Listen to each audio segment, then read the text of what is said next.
Hey, everybody. Welcome back to another episode of the Hartford Small Biz Ahead podcast. My name is Gene Marks, and we have back with us Tiffany Ju, because Tiffany, we never finished our conversation. We were going to talk about chunks, and then, we went into your whole story, which I'm going to recap shortly. But I have a lot more questions to ask you. So I'm really, really grateful that you came back. Thanks for coming back.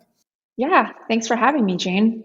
So Tiffany, folks, so you can recall, and you can certainly watch, our first episode where we spoke to Tiffany about her life leading up to Chunks. Chunks is her company. She is the CEO and founder of the company. Tiffany, remind us all of what Chunks does. Yes. We make really joyful, colorful hair accessories, specializing in hair clips and claws.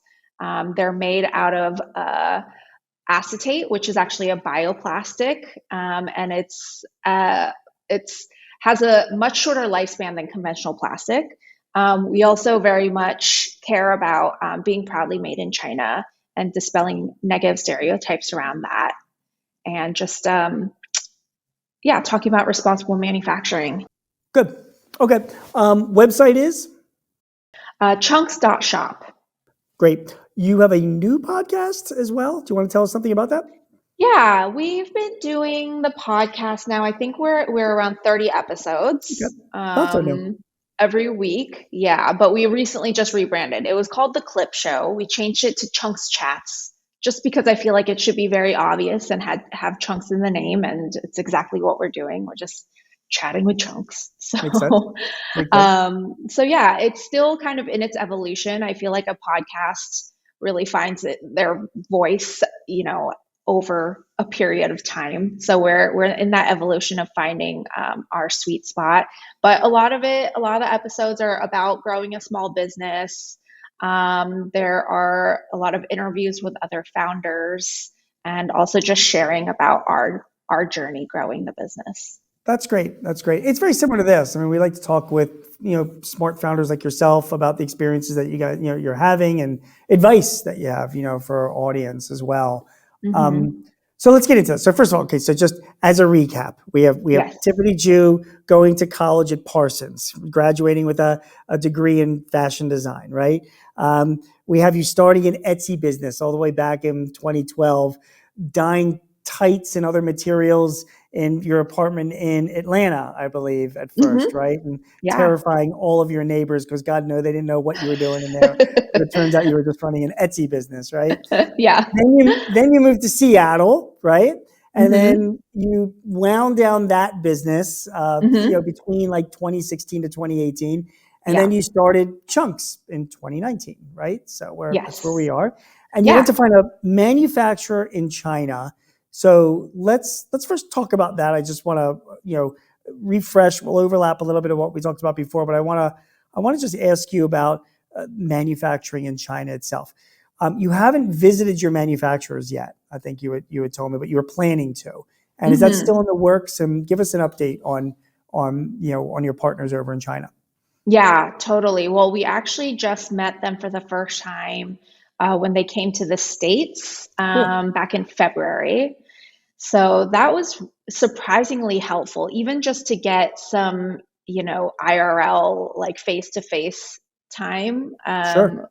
with the people making our products. It was surprisingly helpful. And, they are our manufacturing partners, but they're, humans that we have a relationship with. So I think it was really valuable on that level. I really want to go maybe like at the beginning of next year after the holiday craziness, maybe after their like Chinese New Year. Good. So yeah, by then I think things should be cleared up enough. Like the borders are opening, but I think it's still going to take a little bit of time to like see if everything's okay still. Fair enough. And do you have any concerns about working with a Chinese manufacturer, given the environment that's around people? I mean, I have some clients that are reconsidering their relationships with Chinese companies, just because it's becoming more and more challenging, and they're moving to India or Vietnam, some other place where it's a little bit less political. In all honesty, you're running a business and you're relying on suppliers from, a country that sometimes, we go up and down with relationships with China.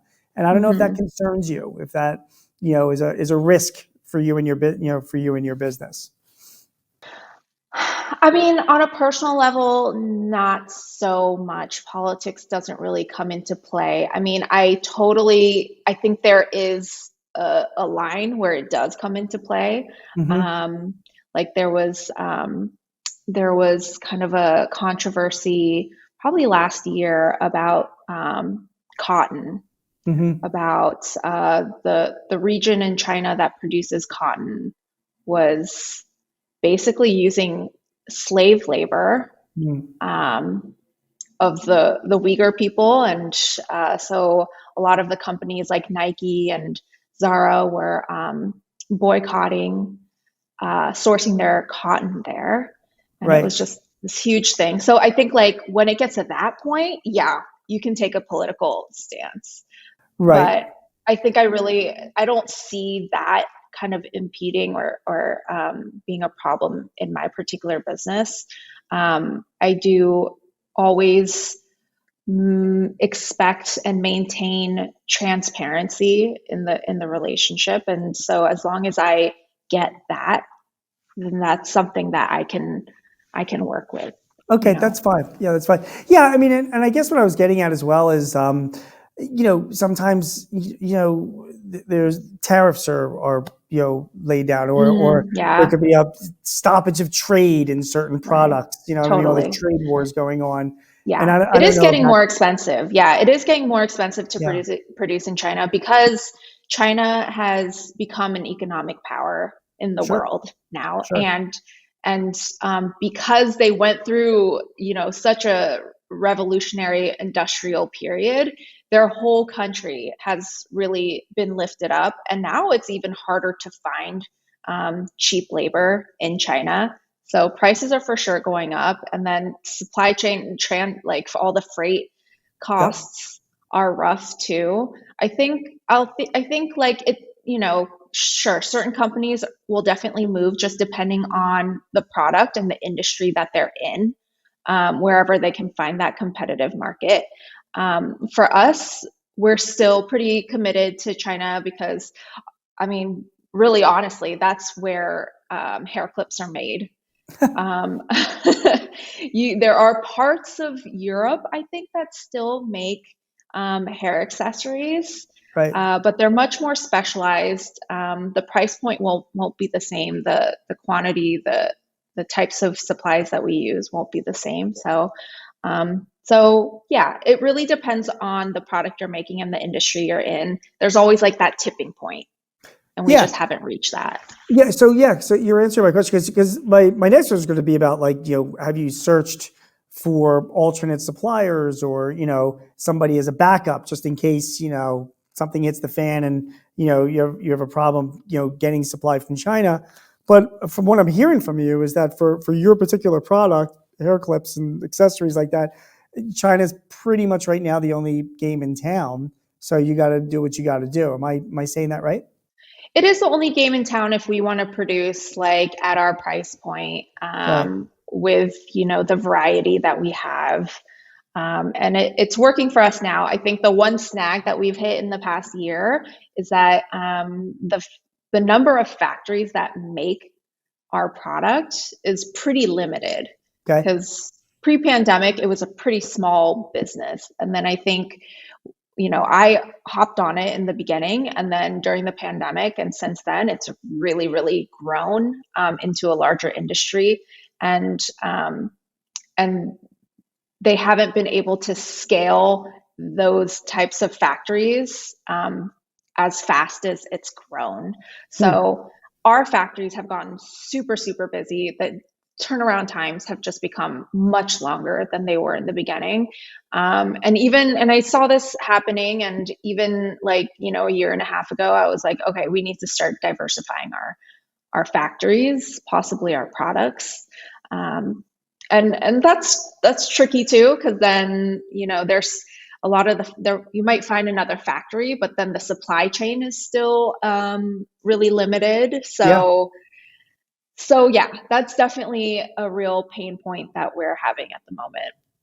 It's fair enough. And so would you say that you're always on the lookout for other suppliers? Just and is that lookout still primarily in China, or do you have your eyes on any other countries? I really like working with Asia. Good. And for now, yeah, I think I will definitely stick with China. I am always looking for, the A better deal. next thing, the next product, the kind of next point of innovation that we can make. So wherever that ends up taking us in the future, I'm down. I'm not like limiting myself to China. It really just depends on where I see the opportunity. Okay. So listen, your punishment for talking to me today is that I am an accountant, so I have like accounting questions and Uh-oh. inventory questions to ask you, which is, Uh-oh. yeah, which basically means that like 90% of our audience just switched off and just moved to a more fun, probably one of like Danny Go's videos to watch instead of this. But uh, so when you're buying from China, Mhm. how do you pay? Is it in dollars, and who do you pay? We pay usually through wire transfer in US dollars or through Alibaba sometimes. Okay. Uh, yeah. So Alibaba has got a platform set up for buying and selling companies all around the world, but particularly Chinese companies. So that's Hmm. an interesting way. So they provide the payment capabilities for doing that. Your Yes. wire transfer, which basically means if you're going to do business with another country, I'm betting, and you don't have to name the bank, but I'm betting that your bank is not a local community bank or It a is not. credit. It's probably a larger bank that can handle those kinds of transactions, correct? Yes. Um, did you require or did your Chinese supplier, or did you require your Chinese supplier to get letters of credit at any time to substantiate your ability to pay them? Was Oh, that we ever did asked of you? no. Good. We've always been able to pay uh, whenever we Okay. needed to. Okay. So That's fine. yeah. Do you pay? And by the way, any of these questions you want to answer, by all means, like I'm not in a position to answer. But do you pay upfront for products, or do you pay after they've been shipped? Yeah, we usually pay 30% deposit and then the remainder when before it ships. Got it. Did you protect yourself in any way, or did you just take that leap of faith the first time? You sign up with the supplier, and they're like, "Well, we require 30% upfront." You're like, "Oh my God, I'm sending all this money to some dude in China." Like, I don't know. Were you Yeah. freaking out about that? Well, at first I was really just purchasing super small amounts. So, Okay. I was 30% deposit was like 200 bucks. So Right. over that amount of time, we've really been able to develop trust. I do remember at a certain point when my business was like exponentially growing, it was kind of scary sending like I remember when I was sending like 50 or $60,000 at a time to them, and then I was like, Y- "Ooh." I know. And because you do think in the end, you're like, if these guys, ran away with the money, what are you going to do? I Yeah. mean, between But legal at fees that or point, whatever. I did trust them, Yeah. so Yeah. it In was the end, okay. it has to come down to that. Um, how long does it take once you put that order in? How long does it take to turn the order around where you're actually got the product in your hands? Is this Yeah, like that's months? the part that has really changed over time because when I first started working with them, they didn't have much business. So they were making samples within a week. The turnaround, I mean, we were ordering much lower quantities, but still they could make my, 200-piece order in like a week, 2 weeks. Okay. So it was really quick. But now we are ordering thousands of pieces, tens of thousands of pieces a month, and then it's probably taking like 3 to 4 months now turnaround at the minimum. Right. So, and So, that's not including the sampling. So sampling is what also takes the longest amount of time, which it used to just take like a week or so, and now, you know, I'll get like one sample finished maybe in a month. And then wow. if I need to make another round of edits, then it's like another month. So Wow. then the whole process ends up being like six months. And the samples itself, I mean, they are the kind of things like, because of what you sell, you've got to literally hold it in your hands. It's not like they can send you a Yeah. photo of it, right? Yeah. So, but it's very small. If it's a sample, it's got to be a very small quantity. So I'm assuming they can, I mean, it'll get flown over as opposed to being shipped over. But even Hmm. that takes a month to do by the time they turn it around. And why is that? Why has that changed so much since when you first started? Just because they've gotten busier as well? They've And gotten really busy. They've gotten right. really busy, and I think they're really just stretched thin, Yep. trying to scale the business and at the same time, like maintain the level of service. Usually there's like separate designers that just work on samples or modeling or converting, the client's files into the CAD files. And I think they're just short staffed, and I see that with Yep. all of our All around the world. manufacturers. Yeah. Yeah, It's yeah. not just manufacturing. I mean, my company, we do technology services. We do like CRM software, and Mm, so we outsource development. We have a great partner in Mexico, and it's a couple of young guys there, like in their 20s. They're software developers, and they speak better English than me. I mean, they're awesome. And when they first started out, they were hungry and starting up their business, and they were awesome. This is very similar to your situation because then now because they're good, they're busier and they're growing and they've got the same resource issues that your supply. I guess the takeaway is for people that are watching or listening to this, that if you're going to work with a partner, whether they're domestic or even more so overseas, if the partner's good, that's great. But just remember that, because they're good, they're probably going to grow and they're going to have the same growing pains that we're having as well, and we have to sort of accommodate that and build that in. We can't expect it to be, perfect all the time. And speaking of perfect, what totally. about quality? I mean, after you approve a sample, then you place an order for, I don't know, 10,000 hair clips or whatever. And then do you ever get quality issues from the manufacturer? Oh, yeah, Yeah, that's a huge pain point too. And it has been, for as forever, long I'm as sure. So I've how do you deal with it?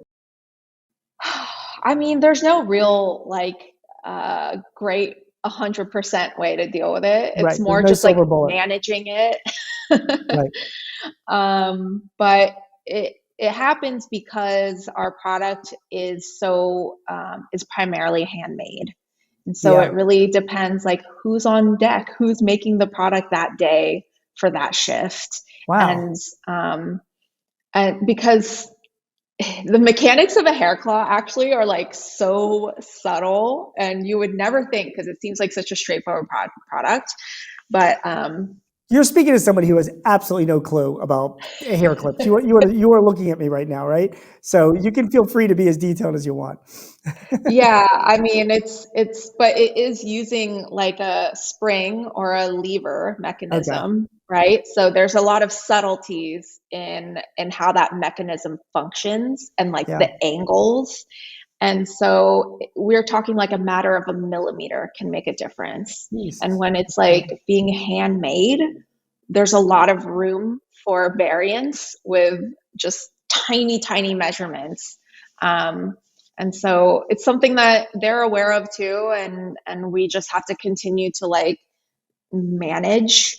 Mm, And also it depends on the factory. We have 3 vendors now, and there's always like different issues with different vendors, and right. so we're just constantly having to stay in touch. And I think that's why the relationship building also is so important, because you want to be able to like have that strong relationship so that you feel free to communicate that kind of feedback with them in a way that doesn't jeopardize the working relationship, Yeah, you of know. course. And who, Hmm. and has it been a point of contention? Say you get shipped thousands of hair clips, and I'm assuming if one hair clip is bad, they're all bad, right? I mean, Not if it's necessarily. Sometimes it's okay, like we have problems with like 10% of the batch. Sometimes okay. it's 20%. Yeah. What do you do financially about that? I mean, are you kind of hard on them to, do you come back to them and say, well, I'm gonna short pay you, or how do you Yeah. handle that? I mean, that is part of what's like one of our company values is that this is a handmade product. they're not going to be completely perfect. And like, I think our culture has this like obsession with perfection and everything has to be just right. Right. But there is this variance in the way that these are made. Like the material is handmade, the actual assembly is all hand done. There's going to be variance. It doesn't mean that won't work if something is just slightly off. So basically what you're saying though is that you'll still sell it to the customer with that caveat saying, listen, you're buying a handmade product and it still does and it still looks great and all that, but it's just, it's not it's never going to be perfect because it's handmade or very rarely going to be. Right, And that's what you right. do, Yeah. right? Yeah. And we also, I mean, we definitely monitor the quality, and we've created kind of a process for them to quality control. So Right. once they make it, and throughout the process, we check that things are looking right, and then they do their own quality control, and then it comes to us and we do our own quality control. So it goes like through like 3 levels. We're Right. looking at it every step of the way. And there's always this threshold of like, of that fine line of Yeah. when something is like perfect and when something's like imperfect. Right. But throughout the year we do like imperfect sales, and we're actually starting to implement like a better like actual section on our website that are just where we put the imperfects. Smart. Yeah, I mean, it's no because different than a grocery store selling dented cans of food. You know yeah, what I mean? At yeah, a discount. So it's the right, same kind of concept. right. Inventory. Okay, I told you. I'm sorry. This is accounting, and it's like super important. But like you said, like it takes like months to get an order, of product. So how do you forecast for a company your size? I mean, how do you forecast? Yeah, that's a question for my ops director. I Yeah. hired her basically to do the forecasting, Right. is Right. to go through our like our webs or our inventory and see how things are selling through, and kind of project between how much we think we're going to sell through, like what are our revenue goals, and how much we need to order to kind of meet that, Sure. somewhere in that space. Sure. So it's all based on history, and then you're making some assumptions of what your future sales are going to be, and you got to be looking out and say, well, if we're going to be selling X amount of units in September, and it's May right now, we better be placing orders, pretty Right. darn soon, so that we have this stuff in stock. Right. And the person that's you say you have like an office manager, you're saying, or an office who does that? Operations director. An operations director. Okay, so that is an operations director's job. Sometimes a controller in a company does that, or they're an accounting person, but operations director is fine. I'm curious, how much time does that operations director, do you think, spend on that, what must be a horrendous looking spreadsheet, to make sure that things are being ordered, within time? Do you know how much time Yeah, that it's person does? funny. I was just about to kind of talk to her about that, of like, what's your pie looking like these days? But yeah, fortunately, I hired an operations director who loves a spreadsheet. Right, So right. she loves to do like analysis and spreadsheets and pivot But I mean, like, tables, which I do you don't even think? know what that is. Okay. Well, first of all, you should. And secondly, but do you think she's spending a third of her time? I mean, I know you have to talk to her about that, but like, if you were to guess, what would you think it would be? And the reason why Just I'm asking, on inventory management. yeah, on inventory management. So I'm just, Probably not that much, probably like 10%, only because she's not only like our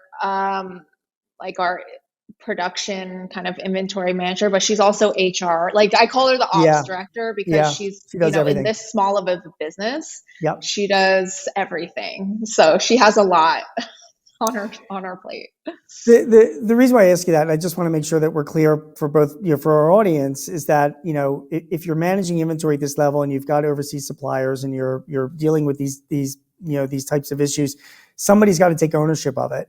And you're smart because, it's not, Tiffany, it's not you. You shouldn't be doing this. This Yeah. is not. You're the face of the company, and you're thinking of the strategy and the future and the branding of the company, but the operational stuff is critical, And you need to hire somebody to be responsible for that stuff, which is what Totally. you've done because it's that important. One thing that we really haven't talked about, but I want to make sure in just the last few minutes that we have this time, by the way, is sustainability. Okay, and I know that that's like super important for you as a company.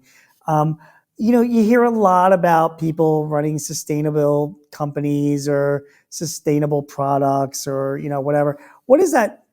Some people really do it right, and some people it's just a bunch of words. I get the impression that you do it right. Tell me, what you mean by running a sustainable company, selling sustainable products. Why is that so important to you? Okay, well, here's Give the us the thing. speech. I am not claiming that our business is sustainable, and that is a Yes? very high bar to set for your company because if you are running on I think you can call yourself sustainable if you are at zero carbon emissions and whatever product you're making you can put it in the ground and it'll like dissolve and it won't put any toxins in the ground, which is basically like that's very slim. Yeah, I was about to say, like, unless you're selling water, you know what I mean? Like, even right? then even And even then then, it's in like a plastic bottle, so they're right, going to the ocean. exactly. Right. So I think there are very, very, very few companies or people who can make that statement that they're sustainable. But you Uh, strive, like many companies, to be as sustainable as possible. yeah, Right. we do talk about responsible manufacturing Okay. because if we are going to create something, then we want to do it thoughtfully and consciously. That feels good for us and yeah, we do try to do that with materials. At first, for me, it was about using better materials and minimizing plastic. So we do that in our packaging and just our products. And then as I learned more about like production too, responsible manufacturing also expanded to then like, okay, what are the like ethical concerns there, Sure. especially being made in China, like I get that. There should be like oversight there. So we did what we could with the auditing process and also partnering with organizations like Climate Neutral and 1% for the Planet because obviously they just have the frameworks to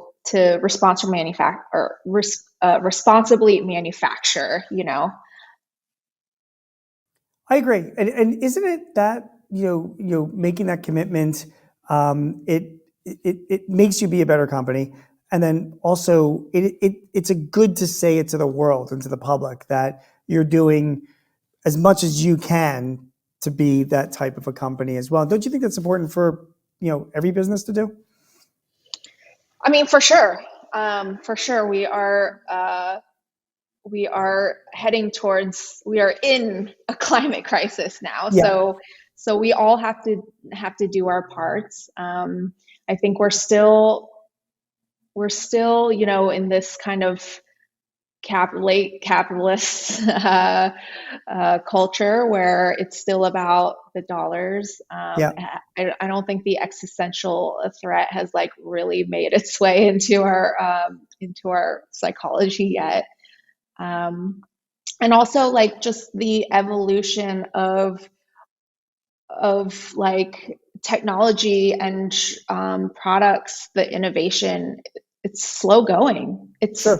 even if companies like really, really want to create like sustainable products, like the technology isn't there yet Right. because there's larger forces at play. There's not quite that framework or incentives to create a more sustainable future yet. So I Understood. think that's where like policy really has to actually make a lot of progress because um, I think I think in order to get there to a more sustainable future, we really have to incentivize people to do that. So without an incentive, there's just no motivation to like make progress or get better. Yeah, I'm actually completely in agreement with you. It's funny because in California they had passed a law last year about limiting the use of gas powered engines for like, weed cutters and lawn mowers and, whatnot. And, there's a lot of upheaval in the industry about that, landscapers and people that do that. And there's a period of time to transition over, but unless there's policy, it's very, very difficult to move people in that direction. So it's Yeah. not easy, but I agree with you. It is really important. So Tiffany, you're doing great with this business. I got to ask you, for between now and the rest of this, my final question, like, what, what do you want to accomplish over the next 5 years with this business? Is this a business that you think you can see yourself still running 5 years from now? Or are you the type of business owner that says, yeah, I want to get it to scale it to a certain level and then sell it, and move on to something else? Like Yeah. what goes through your mind? Yeah, that's definitely something that's on my mind constantly. I'm sure. I think CEOs, business owners, get a bad rap sometimes, but I think I have so much more respect for CEOs because I think a lot of people just see them as people who have big offices and big salaries, which they Yep. do. By the way, I have to interrupt you. You sound like my wife. My wife started a nonprofit like 3 years ago. She was a school teacher for a number of years, and Uh-huh. now she's running a business. She's got payroll. She's got all the headaches. She's like, people do not appreciate, people that No. run companies enough. Yeah. There are a lot of headaches. Carry There's a on. lot I'm of sorry. headaches and you're not doing the day-to-day work, of course, but like the amount of like Risk. just energy and risk and like vision that you have to Yeah. carry to see the field clearly and to decide to go in one direction or the other. It's Yeah. like it's a Yeah. lot of weight to bear. It is, and Um, you do start to appreciate. I mean, maybe I can't justify the gazillions that top CEOs make, but when you see like senior executives at companies that make their money, but they're responsible for a lot of people's lives and yeah, livelihoods, and they make big decisions. You kind of start understanding why they get compensated at that level. yeah, totally. And it's hard. I'm running like the teeny tiniest baby company, and it's hard for Yeah, me. yeah. And I So think it it's sounds like even you're more. cashing out and going surfing. That's what it sounds like. I wish. um, yeah, so I'm always kind of, I'm just kind of see how it evolves because I Okay. think at a certain point I have to kind of just be like, okay, I'm gonna just not force things because that is also my personality, and I think a lot of business owners would agree of just like I think we are a certain breed of people that are risk takers, Yep. are probably impatient, maybe a little prickly. We Yep. want what we want when we want it, Yep. and so yeah, I very much bring that energy. Like I want things to happen faster than maybe they should. But then I also am the designer and the creative vision, which sometimes creative and the numbers or creative and the ambitious growth can kind of go head to head, and so there's a lot of opposing forces in my brain, and then also just like product, right? Because Sure. um, so interestingly enough, we've been putting a pitch deck together for the past couple months. I think my hang up with raising capital was always like, who would give me money for hair clips? Oh, But I wouldn't agree with that. I wouldn't agree with yeah, that. I know. I got over that because I was like, Yeah. what am I talking about? I run a super profitable business. Like Yeah, no doubt. it's fine. It's a great Right. bet. Right. Um, but at the same time, like I know kind of IP protection is a really important aspect of that, which we haven't done so much. I feel like that is kind of a check against us because it's really notoriously hard to patent in our industry, like anything fashion Yep. accessory Yep. related. The slightest little Um, difference is then it could be considered to be a new IP. Right. Yeah. And it's not like we just have this one proprietary product, Right. like fashion and accessories, they're always coming out, new seasons, new colors, new styles. So it's like notoriously hard and expensive. And it just wasn't a route that I wanted to go ever. But I'm Right. realizing how important that is to kind of like at a certain point of wanting to scale your business, that is a huge consideration.